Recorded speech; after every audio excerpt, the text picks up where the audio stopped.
Comme tous les jours, sur Boursorama, on se désintoxe avec cette question s'agissant de la formation professionnelle. Y a-t-il un scandale en France de la formation professionnelle? On en discute. Ça se discute avec Bertrand Cochrane. Bonjour. Bonjour. Président de BC Consulting. C'est vrai que le système marche totalement à l'envers. La formation professionnelle en France, il faut le rappeler, elle profite à celles et ceux qui sont les plus formés.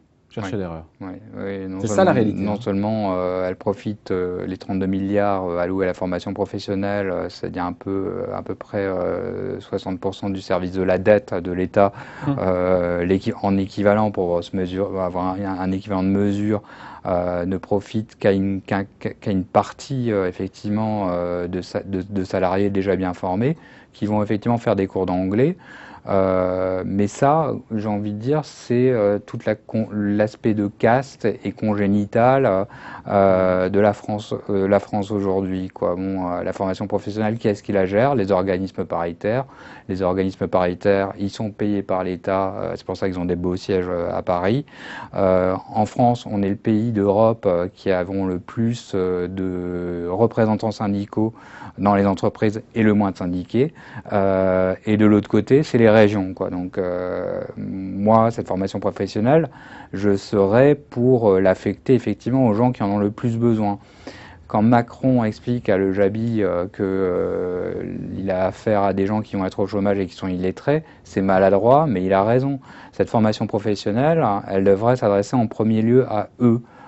Cet argent, Seuls 10% des chômeurs y ont droit à la formation professionnelle. C'est un système aujourd'hui tel qu'il fonctionne qui est injuste. bah, qui est injuste. Au-delà de la gabegie, Puis, c'est injuste. qui est injuste et qui est totalement qui est injuste et qui est inégalitaire et en plus qui est contre-productif au sens de la formation en capital humain.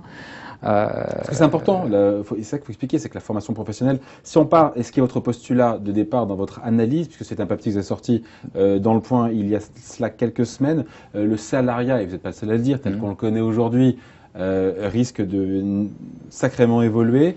Si la croissance française reste anémique aussi dans les prochaines années, les deux effectivement étant liés, on peut se poser la question du financement de la protection sociale des Français. L'idée, voilà, c'est qu'il va falloir se former tout au long de la vie pour pouvoir passer de job en job. Et c'est exactement ça, grosso modo, on est face à une société qui est équivalente à une société d'intermittents du spectacle, la société telle qu'on l'a connue dans les grandes entreprises, même si on s'y croit encore protégé dans les grandes entreprises qui sont la plupart du temps avec des participations de l'État qui font que ça tient encore à peu près debout. Moi, je serais plutôt pour utiliser cet argent, tout simplement. Je vais donner un exemple. Mais c'est pas financé, pardon, je vous coupe, mais le système des intermittents des spectacles, ça coûte très très cher. Aujourd'hui, c'est pas du tout financé. Bah, je vous donne ma façon de raisonner. Prenons par exemple un employé de la Sodexo qui travaille 3 heures par jour à laver des plats, etc. Grosso modo, si on le forme à faire autre chose que laver des plats, on le forme en capital humain. Si un organisme que je nomme, Mais on le paye pendant ce temps-là, on le forme et en même temps on le paye. oui, parce que la C'est ça formation, l'idée, hein. le capital humain, c'est Gary Becker, prix Nobel d'économie, ça se rémunère, la formation en capital humain, quoi. Donc en fait, on est formé, on touche une somme, et grosso modo, on devient à la fois fiscalisable, à la fois un consommateur, et à la fois on n'est pas exclu de la société. Et en plus, on apprend. Tout ça. Mais Il y a 32 milliards, il y a les 32 milliards de la formation professionnelle, ok. Vous... il y a 32 milliards de la formation professionnelle, mais chaque année. Donc ça couvre largement les besoins du chômage de masse et de la transformation sociale à laquelle on est confronté. Si, je reprends mon employé de la Sodexo, apprend de laver les plats, à faire du service, à effectivement entre chaque vacation, j'ai envie de dire, à monter en grade dans des emplois utiles, je pense que ce sera un gain pour la société. Bon, parce que au-delà de ça, il y a cette idée avec cet objectif qui est urgent de reconstruire un système de protection sociale qui puisse fonctionner même dans un monde, notamment français, sans croissance. C'est ça l'objectif, c'est que le système français n'est pas tenable avec une croissance 0 ou 0,5 ou 0,8 ou 1%. Ben, si vous n'avez serait-ce que 2 millions de personnes qui rentrent dans un système comme ça, ces gens-là vont, pendant leur formation professionnelle, être rémunérés et pouvoir cotiser pour le système social, quoi. Et en fait, on va élargir la base fiscale, la base de cotisants sociaux, la base CSG-RDS, etc. Il faut que le système s'autofinance. Et en plus, ça participe à une transformation de la société.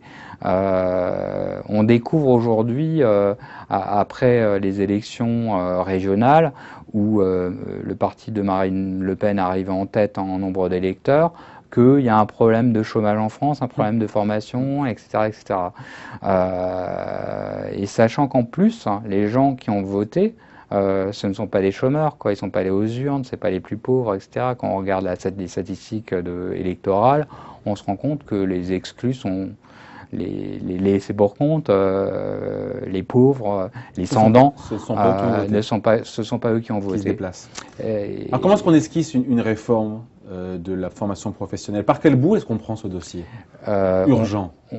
On le prend pas comme il est pris actuellement par le gouvernement en se disant on va faire un truc, une espèce de front contre le chômage, etc. 3 ans et demi après avoir pris le pouvoir, mais je dis ça aussi, c'était pareil sous la droite, c'est pas un jugement partisan, loin de là, quoi. C'est grosso modo, on met un cabinet de crise, et un cabinet de crise, c'est 4, 5 personnes, 10 personnes, comme pour un cabinet de guerre. Sur la formation professionnelle, par quoi on démarre une ébauche de réforme? Une ébauche de réforme, déjà transférer les 32 milliards de la formation professionnelle en gestion à un organisme qui sait le faire et qui est présent dans la région. L'État, les régions et les partenaires sociaux. C'est la Caisse des dépôts et consignations. La Caisse des dépôts et consignations, pourquoi elle a été créée? Elle a été créée sous Napoléon pour payer les retraites des fonctionnaires. Et qui est plus proche et plus compétent que les gens qui sont à l'intérieur de la Caisse des dépôts et consignations pour connaître le maillage territorial. Moi, je serais pour un transfert effectivement de ces fonds à la formation professionnelle à la Caisse des dépôts et consignations, quitte à ce qui est effectivement une mise en relation avec les gens de Pôle emploi, quoi, pour que grosso modo, on sache à peu près à qui on s'adresse et qui on forme. Et qui a besoin surtout d'avoir cette formation, parce que l'idée derrière, c'est qu'au-delà d'avoir une rémunération pendant cette phase d'inactivité, surtout, c'est de pouvoir accroître son employabilité, d'avoir une formation pour pouvoir retrouver un travail. C'est ça. C'est accroître son employabilité et pas avoir le raisonnement simpliste de se dire il y a 3 millions de postes en France qui ne sont pas pourvus. 500 000. Voilà, 500 000. On va dire 3 millions, soyons fous. 3 millions. Là, vous l'êtes 3 millions. 3 millions. 500 000. Bon. À quoi ça sert comment peut-on penser que quelqu'un de non qualifié qui habite le Gers va se déplacer dans le Nord pour aller chercher un job? Parce qu'il va devoir payer son appartement, il va devoir payer tout ce qui va avec, quoi. Donc la mobilité géographique ou la mobilité vers les villes, l'exode rural, j'ai envie de dire, c'est quelque chose de compliqué. Il y a une journaliste du Monde qui en a fait l'expérience en allant travailler dans une sardinerie de Ouistreham, elle gagnait 12 centimes. Ouais, elle gagnait 12 centimes. Après, voilà quoi, donc tout ça pour faire avec le coût de la bagnole, le coût de l'essence, etc., etc. Donc non, il faut un ancrage régional. Et qui connaît mieux sa région et de façon honnête que les gens de la Caisse des dépôts et consignations?